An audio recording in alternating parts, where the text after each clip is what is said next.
We emerged from the palace while the sun was still in part above the horizon. I was determined to reach the White Sphinx early the next morning, and ere the dusk I purposed pushing through the woods that had stopped me on the previous journey.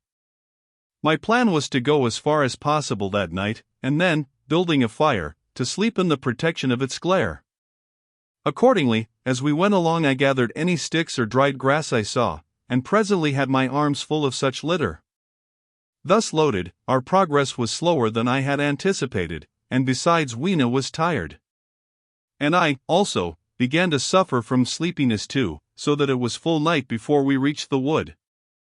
Upon the shrubby hill of its edge Weena would have stopped, fearing the darkness before us, but a singular sense of impending calamity, that should indeed have served me as a warning, drove me onward. I had been without sleep for a night and 2 days, and I was feverish and irritable. I felt sleep coming upon me, and the Morlocks with it. While we hesitated, among the black bushes behind us, and dim against their blackness, I saw 3 crouching figures. There was scrub and long grass all about us, and I did not feel safe from their insidious approach. The forest, I calculated, was rather less than a mile across. If we could get through it to the bare hillside, there, as it seemed to me, was an altogether safer resting place. I thought that with my matches and my camphor I could contrive to keep my path illuminated through the woods. Yet it was evident that if I was to flourish matches with my hands I should have to abandon my firewood, so, rather reluctantly, I put it down.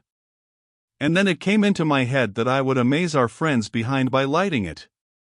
I was to discover the atrocious folly of this proceeding, but it came to my mind as an ingenious move for covering our retreat. I don't know if you have ever thought what a rare thing flame must be in the absence of man and in a temperate climate. The sun's heat is rarely strong enough to burn, even when it is focused by dewdrops, as is sometimes the case in more tropical districts. Lightning may blast and blacken, but it rarely gives rise to widespread fire.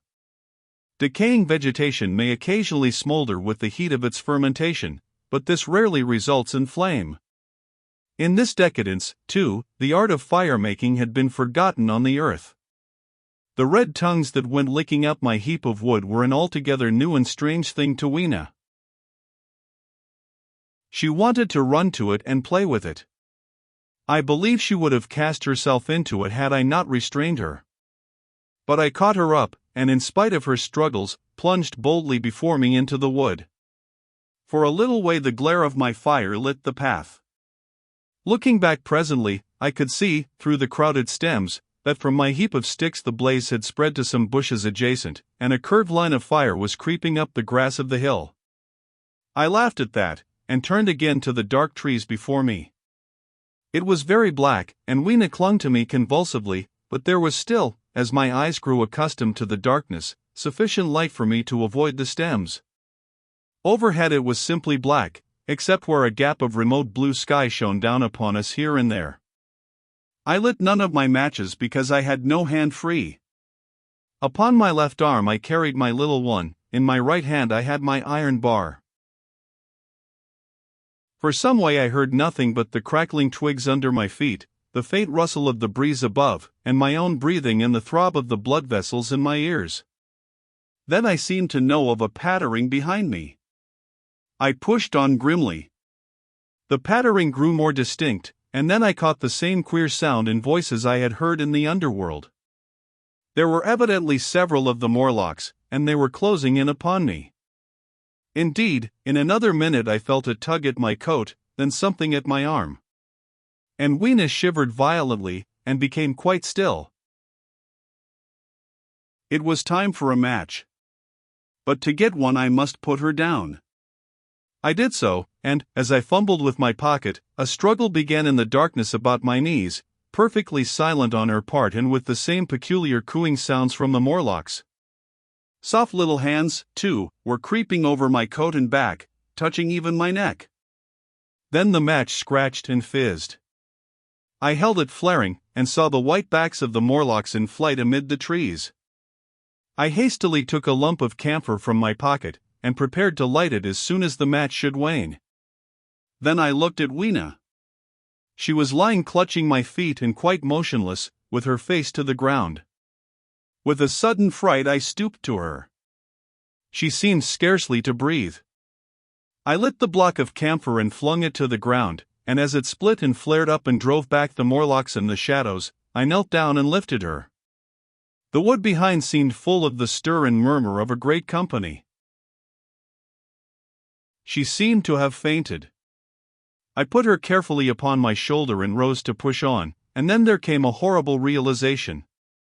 In maneuvering with my matches and Weena, I had turned myself about several times, and now I had not the faintest idea in what direction lay my path. For all I knew, I might be facing back towards the palace of green porcelain. I found myself in a cold sweat. I had to think rapidly what to do. I determined to build a fire and encamp where we were. I put Weena, still motionless, down upon a turfy bowl, and very hastily, as my first lump of camphor waned, I began collecting sticks and leaves. Here and there out of the darkness round me the Morlock's eyes shone like carbuncles. The camphor flickered and went out. I lit a match, and as I did so, two white forms that had been approaching Weena dashed hastily away. One was so blinded by the light that he came straight for me, and I felt his bones grind under the blow of my fist. He gave a whoop of dismay, staggered a little way, and fell down. I lit another piece of camphor, and went on gathering my bonfire. Presently I noticed how dry was some of the foliage above me, for since my arrival on the time machine, a matter of a week, no rain had fallen. So, instead of casting about among the trees for fallen twigs, I began leaping up and dragging down branches. Very soon I had a choking smoky fire of green wood and dry sticks, and could economize my camphor. Then I turned to where Weena lay beside my iron mace. I tried what I could to revive her, but she lay like one dead. I could not even satisfy myself whether or not she breathed. Now, the smoke of the fire beat over towards me, and it must have made me heavy of a sudden. Moreover, the vapor of camphor was in the air. My fire would not need replenishing for an hour or so. I felt very weary after my exertion, and sat down. The wood, too, was full of a slumbrous murmur that I did not understand. I seemed just to nod and open my eyes. But all was dark, and the Morlocks had their hands upon me. Flinging off their clinging fingers, I hastily felt in my pocket for the matchbox, and it had gone. Then they gripped and closed with me again. In a moment I knew what had happened. I had slept, and my fire had gone out, and the bitterness of death came over my soul. The forest seemed full of the smell of burning wood. I was caught by the neck, by the hair, by the arms, and pulled down.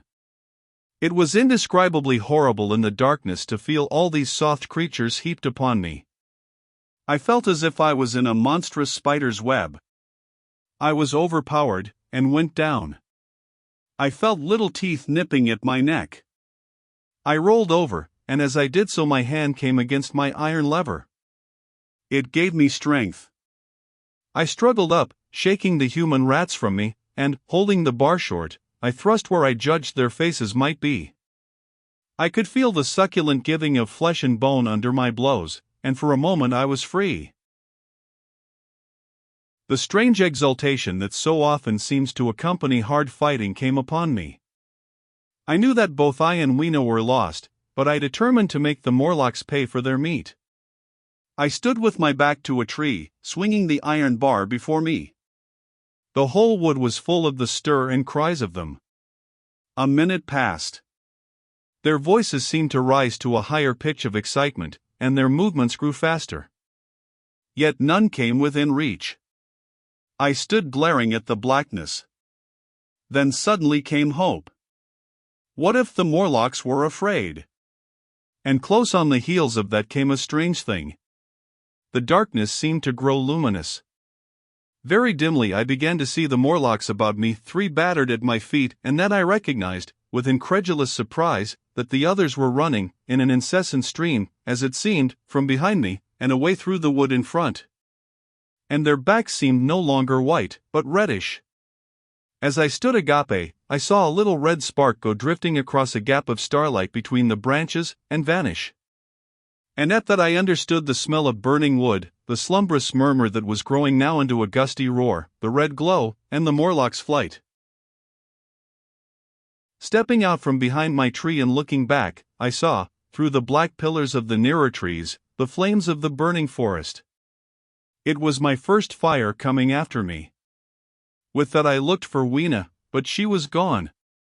The hissing and crackling behind me, the explosive thud as each fresh tree burst into flame, left little time for reflection. My iron bar still gripped, I followed in the Morlock's path. It was a close race. Once the flames crept forward so swiftly on my right as I ran that I was outflanked and had to strike off to the left. But at last I emerged upon a small open space, and as I did so, a Morlock came blundering towards me, and past me, and went on straight into the fire.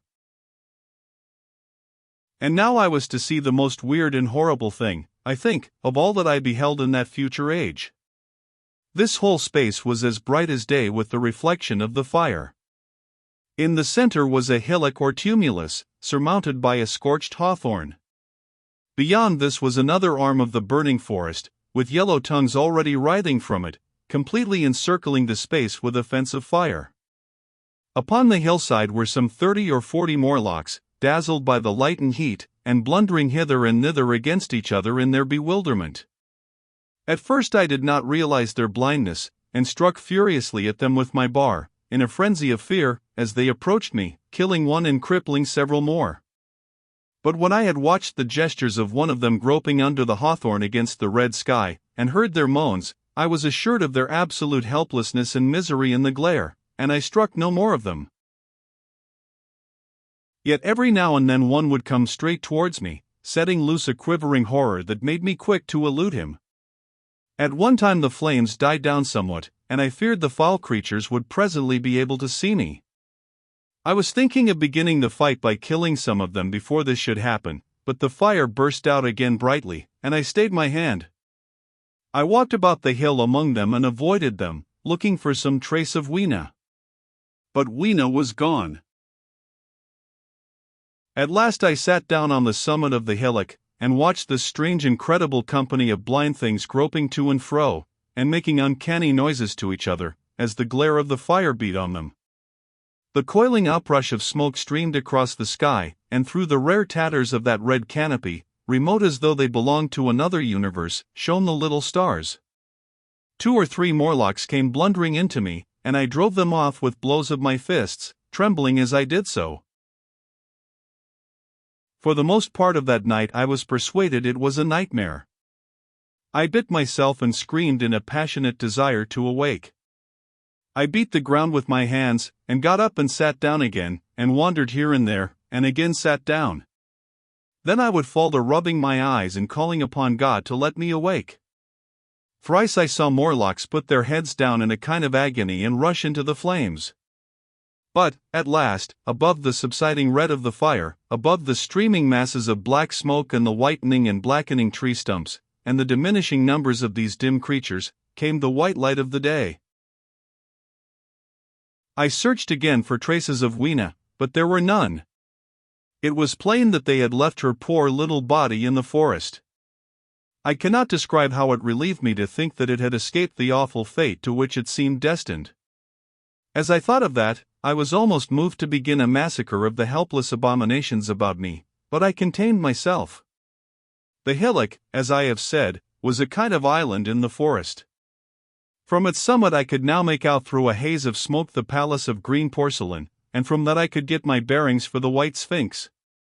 And so, leaving the remnant of these damned souls still going hither and thither and moaning, as the day grew clearer, I tied some grass about my feet and limped on across smoking ashes and among black stems that still pulsated internally with fire, towards the hiding place of the time machine. I walked slowly, for I was almost exhausted, as well as lame, and I felt the intensest wretchedness for the horrible death of little Weena. It seemed an overwhelming calamity. Now, in this old familiar room, it is more like the sorrow of a dream than an actual loss.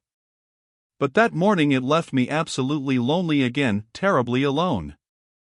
I began to think of this house of mine, of this fireside, of some of you, and with such thoughts came a longing that was pain. But, as I walked over the smoking ashes under the bright morning sky, I made a discovery. In my trouser pocket were still some loose matches. The box must have leaked before it was lost.